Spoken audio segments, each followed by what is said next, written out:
سامعین، پاکستان کی تاریخ میں 23 مارچ وہ تاریخ ہے جس سے برصغیر کے مسلمانوں کو ایک سمت مقرر کرنے میں ایک اہم کردار ادا کیا۔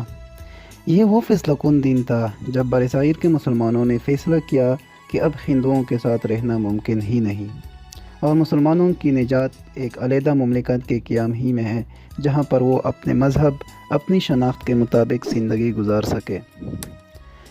23 مارچ کو ہفتے کا دن تھا جب مسلم لیگ کی سالانہ میٹنگ لاہور کے ایک بہت بڑے پارک منٹو پارک میں منعقد کی گئی۔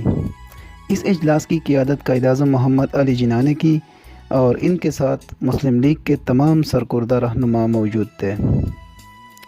اس تقریب کا استقبالیہ سر شاہ نواز ممدوح نے پیش کیا۔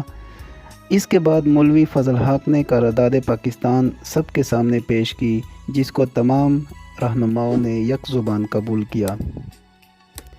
اس کے بعد قائد اعظم محمد علی جناح کو دعوت خطاب دی گئی، جس میں انہوں نے اس قرارداد کی نہ صرف تائید کی بلکہ اس قرارداد کو ایک تحریک بنانے کا اعلان کر کے لائحہ عمل پیش کیا۔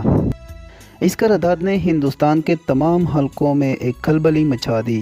انگریز اور ہندو سار پکڑ کر بیٹھ گئے اور انہوں نے اس حوالے سے پروپیگنڈا شروع کر دیا، جس کا جواب قائد اعظم نے اپنی بصیرت اور قیادت سے دیا اور اپنی مؤثر قیادت سے مسلمانوں کو 7 سال کی جدوجہد کے بعد ایک علیحدہ وطن کا تحفہ دیا۔ 23 مارچ کا دن تمام پاکستانیوں کو اس جدوجہد کی یاد دلاتا ہے جس کے سبب آج ہم ایک آزاد ملک میں سانس لے رہے ہیں، اور ان تمام لوگوں کے شکر گزار ہیں جنہوں نے پاکستان کے قیام کے لیے جدوجہد کی۔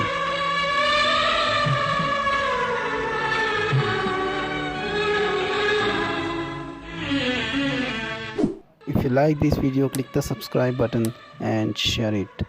Thank you.